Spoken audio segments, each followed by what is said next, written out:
3, 2. Welcome back, WNST, Towson, Baltimore, and Baltimore Positive. We are at Yumps. The I is it's a Y, but it looks like an I. Yumps at Jennings Cafe. We're about to order the 5 alarm here, maybe kick back with an iced tea. 4th of July coming. We're in the Ville. There, everything's great, and there is no hate in the 21228. There is not. And Don Moeller is here doing Baltimore Positive. We have Dr. Nancy Grasmick, who has insisted on me calling her Nancy. I got you all stirred up during the break. I got you green room right where I want you. And I mentioned education, leadership, America, and I said one word, DeVos. And we talked about women and women and roles of leadership and what all that represents. And we then got into a political debate about competency. Where are we with education in this country where the person leading is someone who is so obviously, to me, not qualified for that position? And competency stands at the core of anything you want to get done anywhere in a society. Even the mafia is competent, right? I mean, Correct. Competency is competency. Correct. And so I would like to say that I am not a fan of Betsy DeVos, and I'm not a fan of her because I don't think she was ever an educator. I think she is a very wealthy woman who certainly has incentivized opportunities for private schools, which are not public schools. And in Maryland, I can speak to that, about 80% of our students go to public education. So we care about the quality of public education because that's what's going to change this state, and many of them will migrate to other places and change those. She does not have the background, and I think when you're a leader, you need it to be respected by the peer group with whom you lead. Well, this is where public and private education sort of intersect. I mean, I'm a Colgate Elementary kid, growing up in Dundalk in 1973. I had a gifted and talented program available that I didn't qualify for, but everyone around me did. In Holabird and Dundalk, I met Don. And the public education part of this is I couldn't send my kid to a city school, or I'd be better to send my kid to Gilman than to Delaney or to Roland Park or wherever instead of Dundalk High, which Don, under his leadership, rebuilt. I went back. I saw it. They put me in the Hall of Fame. I still haven't figured that part out. And I look at public education and say, public education has to work. It has to work because it's always going to be where the majority of us get our education because my parents couldn't afford to send me to But it's the foundation. It's the foundation of our society. When you think of anything that has to be done in our society, it is dependent on the education of the people in that society. That's perfect jumping off point, because one of the topics we wanted to cover today, Nancy, is you've been at the forefront of this for decades. What is keeping the United States from, and again, your passion will go back to your battle with the state and the city, but what's keeping the United States of America from seeing success for students in our public schools in our urban areas, not just Baltimore, but if we're going to truly get Baltimore turned around, you read article after article. In order to do that, the schools have to be successful because that's how we keep young families in the city. We can't have what I call that Canton Express, where young people all go down to Fells Point or Canton for a couple years, they get married and have children, and they immediately come back to Baltimore County or to Anne Arundel County. Why have we struggled so much in this nation with getting real success stories in urban education? You're the expert. Educate us. So I think the problem is that we have a differentiated set of standards for kids in urban settings, whether those urban settings, and Baltimore County is now becoming increasingly very urbanized, but we have a differentiated sort of standard. So we accept or set the standard that is lower, and we're satisfied with that. And we can't be satisfied with that. I'll tell you what's really disturbing me that is exactly on that point is we are not going to have valedictorians. It's too stressful. Yeah, where does that come from? I don't know where it's coming from, but to me, you set a standard and you give students goals to achieve, and if they achieve those goals, yes, there's a reward. But to say that's too stressful Well, how does all this... Life can be stressful. Life is very stressful. Right. You better be and prepared. leadership is stressful. Every single minute of every single day, a good leader should be stressed. Because it means you're doing something. You're attempting to achieve a higher goal. And if you're not stressed, that's not good. Well, That's why I don't golf. relate this to me, Nancy. It's a wonderful topic. Relate this to me to the whole debate. You were key in the middle of it to high stakes testing. Talk about where you are in high stakes testing, why it's necessary, and at the same time what you have to be careful of when you implement high stakes testing. I was a fan of high stakes testing, and I was a fan because I think it was an objective differentiator of who's learning, who's not learning. Can I ask what high stakes testing sure, is? go ahead. I mean, I'm in between like two school superintendents, and my audience is like, "What the hell is that?" So let's Okay. all right, so let's go. So into what this. it is testing that is formulated to be the same for every student, the same test. And it's based on whatever the curriculum is. So the assumption is... I took Iowa if test you- 40 years ago. Is that Yeah. kind of the same thing or no? Well, it is the Is same it A, B, thing. C, D kind of multiple choice? To an extent, but Okay. there are other tests now that require much deeper thinking and responses. So the Iowa test is aged Of course, out. yeah, but the that's point sort of is that tested, was yes. the idea. It was certainly validated on a group of students, and they were able to set the measurements based on that. Okay, so I believe in standardized testing because I think it's a magnifier of what is the teacher teaching, what are the students learning, and if it's used diagnostically, which sometimes Right. it's not, if it's used diagnostically, you know where is the problem. Why isn't this student achieving commensurate with peers or expectations? Is this all tied into, and again, we don't want to get too wonky and lose folks, No, but but is no, it it's tied fine. into the whole idea of Common Core, Nancy, or is Common Core something different? And tell Nestor what Common Core is. Okay. So let me give you a little.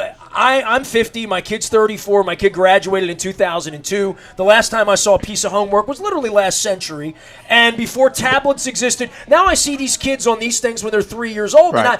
and handwriting and cursive and. I literally would be lost. I mean, I literally would be lost knowing what you know and what you don't know. I know what I was taught by, Miss Janda, Miss Northington, and Mr. Dausch and Don Moeller and my educators, but it was a lifetime ago. I mean, I can't imagine how far we've come in education and how little someone like DeVos would know versus people like you who were in the system for 50 years. Let's have Dr. Grasmick educate us on Common Please. Core and its relationship to testing. So the feeling was, this is before Betsy DeVos, so I want to be fair about that. The feeling was that there were standardized tests being used and they were different for every state. And the curriculum that was being evaluated by that test was different by every state. And That's in like acting other like educationally countries, parochial or something, yeah, right? in other countries, and I've spent time in Taiwan and China, so I can speak to this. The entire entity takes the same test and has the same curriculum. So the thought was, we have a lot of mobility in our country. So if you leave Maryland and you go to Mississippi, it's a whole different school system with a whole different set of standards. So what's happening with all this migration that's taking place in mobility? So we should develop standards which are pretty significant, but get back to what they called authentic knowledge. So you're not going to talk about the Constitution like, this is my interpretation of the Constitution. Well, this is probably where religion gets involved, right? You're going to read the Constitution and know what the Constitution says. Be able to talk about the First Amendment in a serious way. And factually. Right. So there was a group external to the U.S. Department of Ed that developed these Common Core standards, but there was suspicion. The suspicion was the federal government is telling us what to do and what to teach our children. And state control You know this because even local control over state control is a big issue. So there was suspicion. This is the federal government telling us what we do with our children. We're not going to accept this. And so they became very political. Oh, I once had to speak to a group of legislators from New York. I thought they were going to kill me. But what is the argument when the curriculum is science? Who has control? Who developed it and who has control? It's local control. It's a control, and this is state control over federal control. So, but the question becomes, Nancy, it seems to me, this is... Well, what would one side want that the other doesn't want in regard in that regard, other than just sheer I'm red, you're blue, you know, this is black, this is white, we're going to fight over... basic thing. We can't come up with 10 things we can all say that should be taught everywhere. We've never reached that place in our country, and are you surprised? Well, we can't agree on diet. Right, we right. can't agree on what's good for us. Nothing. So this is no different. It shouldn't be. And again, Nancy and I probably get wonky on this. It shouldn't be difficult, Nestor. It's a wonderful question you ask. It shouldn't be difficult to say, in terms of literature, what a fifth grader ought to be able to read and interpret and communicate back to you with accuracy. With accuracy on a piece of literature, because as Nancy said, there are facts, there are things that matter, and we ought to be able to get smart people in a room and agree to that. But it also gets gummed up. I mean, it seems to me that good leaders can do that. Good leaders can do that. We're going to talk more about leadership, but it seems to me that on the testing thing, it became this political football that folks saw Common Core as a liberal plot. They were going to put all kinds of liberal ideas, right, in a curriculum.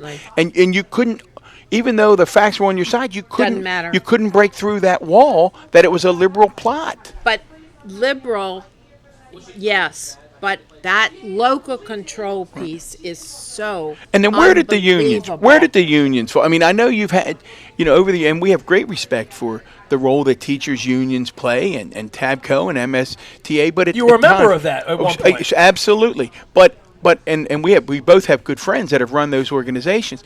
The question I always asked them, Nancy, maybe is I don't understand how else, without some kind of standard, without some kind of universal standard, how I can be sure that Nestor's son at Dundalk Elementary is getting the same education as a youngster up the street at Hillcrest Elementary if I don't have some kind of standard. Do it.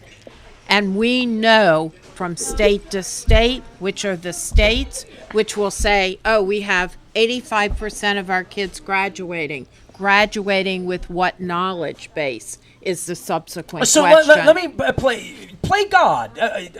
I become president. I make you my DeVos. What would change it? What would be a long-term 10, 15-year plan for education that you could see from the top down if you could have it your way? If I could have it my way, I would engage superintendents across the country. And I think that was a big mistake, that superintendents were not engaged in the process initially. So I would as a collective, because they care about their individual states.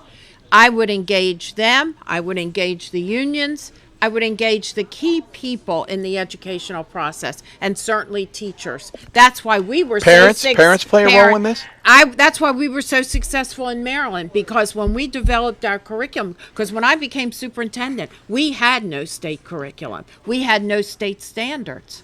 Every individual, there are 24 jurisdictions in Maryland. Each one did their own thing. So my Baltimore County education would have been tremendously different if I was somewhere else. Absolutely. So what I did was engage hundreds of teachers with different in expertise in different areas, pull them together to develop this. But I don't think there's ever been this level of collaboration. And I think that's what's missing. It's what's missing in our country generally. You're either on this side or you're this side, and no one is pulling people together. Well, there's so many topics here, Nancy. You're passionate about education. I want to go back because we are focusing so much on the city. It's Catonsville. It's busy. I remember always busy in Jennings. I remember having a moment Nancy, as an area superintendent in the Northeast area. And I walked into a second grade class at Kingsville Elementary School. Wonderful school, one of the best schools in the county. And I can remember saying to the second graders, I'm just curious, guys, how many of you have been to the Science Center or the aquarium in Baltimore City? Every single hand went up at Kingsville Elementary. What year was this? Late 90s. Oh, a long time ago. Late 90s. Well, okay. But my point was, I came home and I remember I said to my daughter, the educator, my wife, the educator, I said, you know what I'm troubled by? I wouldn't get that same answer in certain schools in Baltimore County, and I wouldn't get it in a lot of schools in Baltimore City. So the question that I was grappling with as an educator, how do I fill in that gap, that knowledge gap that young people 2, 3, 4, 5 are getting in certain schools and not in others? How do we close this ongoing gap without filling in? How do we fill it? We haven't said the parents expert. yet, by the way. My answer to that would be, Right. Well, whatever their that's what I'm saying. parents Right. are engaged in when they get home is probably where that starts, right? But we don't talk much about these societal problems that are so pervasive to why some things in certain areas are the way they are, because we are unwilling. It isn't popular. It's people perceive it as divisive.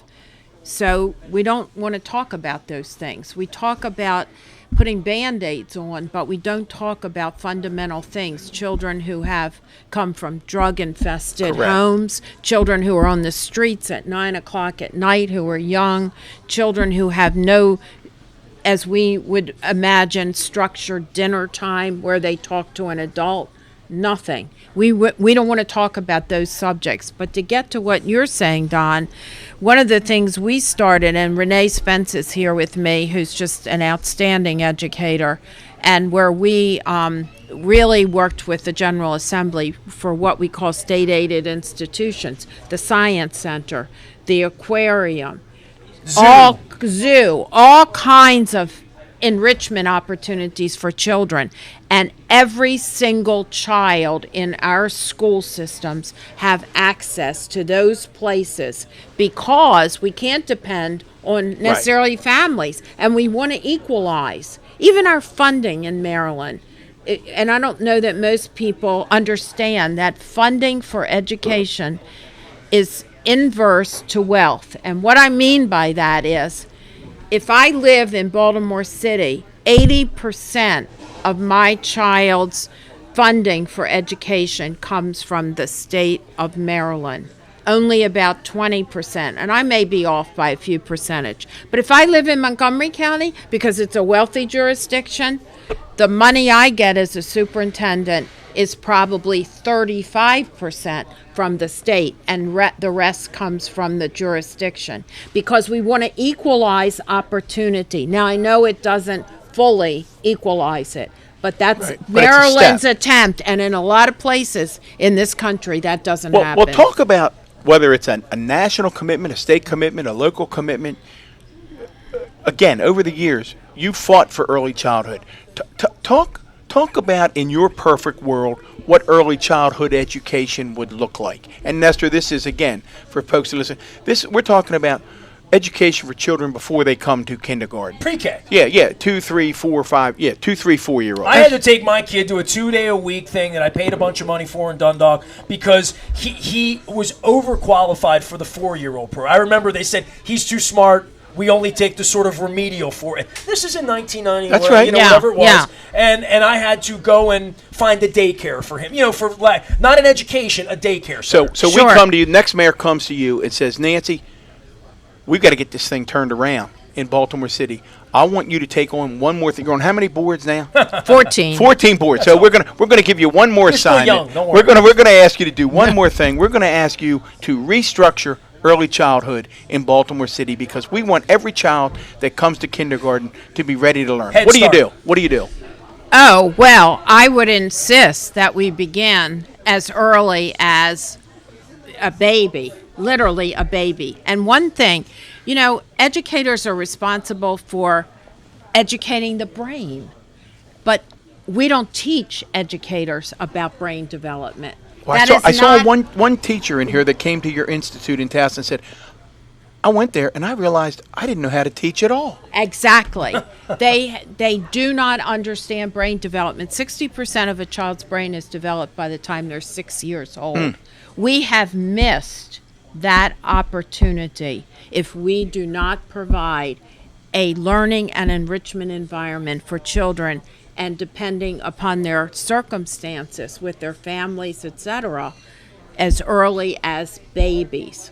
I remember my father when I was 3 doing flashcards. Yeah. I mean, and Don knew No, my family. exactly. I mean, that's kind of, I read when I was 4 years old. Yeah, because my father was exposed. incredibly engaged when he Well- got home, teaching me how to read through sports and the sports page and learning standings and box scores. That's literally the basis of everything I ever did, was learning how to read. So I don't want to lose Exactly. that, Nancy. That's So what I'm going to come back to by that. your What does it look like? 6 years old, you begin to have, and I got to give the city credit where it's due.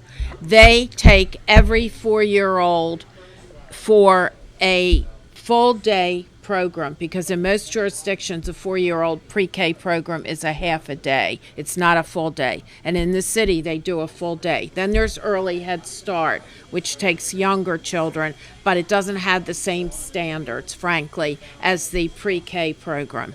And then I would begin with babies, because first of all, the identification of children with any disability, that is essential, and there is a requirement. We're a birthright state. That means that we provide intervention for any child who has a disability from birth, and that child needs that intervention. Is it a resource issue that we don't do it? Do we not have enough people? No, we Or is- have enough people. It's the identification process by sophisticated people like teachers who can say this child's language is not going to develop properly, or this child has emotional problems. We need to intervene as early as possible. And people don't realize that about 15% of our population in the state of Maryland are children with disabilities. 15%. That's huge. That's a lot of kids. And that is. the earlier we can intervene, the better outcomes. I want to break, but before I break, I'll throw one thing, and maybe I'm just throwing gasoline on. You mentioned the teachers, and you mentioned the union. I want to go back, because I grew up with teachers. I dated teachers. I had teachers that were roommates I of hope mine. you dated teachers after you graduated. That's Yes, I did. Good. a good thing. That's Nancy and I reassuring. breathed a sigh of relief. No. I'm saying, and part of the deal was they didn't make enough money, and they had to have a roommate.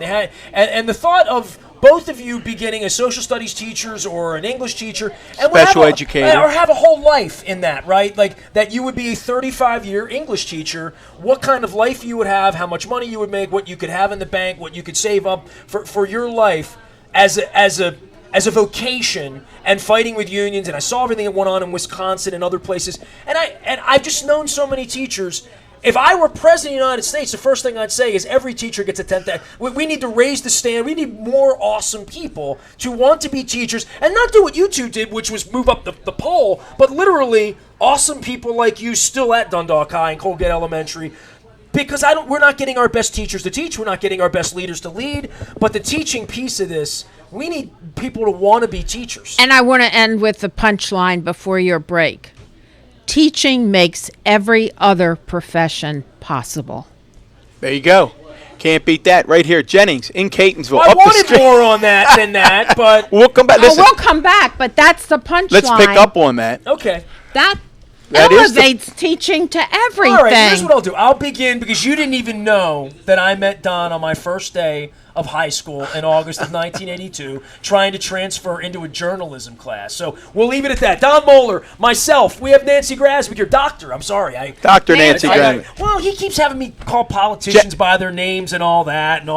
Jennings, Fadley, State Fair, great sponsors. More leadership. I've got to get back to this Towson program, and I want to hear about Kennedy Krieger. I got to get so a much burger. to talk about. We're in Catonsville. I'm pre-gaming. I've Hey, got my Harry. chairs out here on Frederick Road. Good enough. There you go. We're back for more WNST in Baltimore Positive from Catonsville.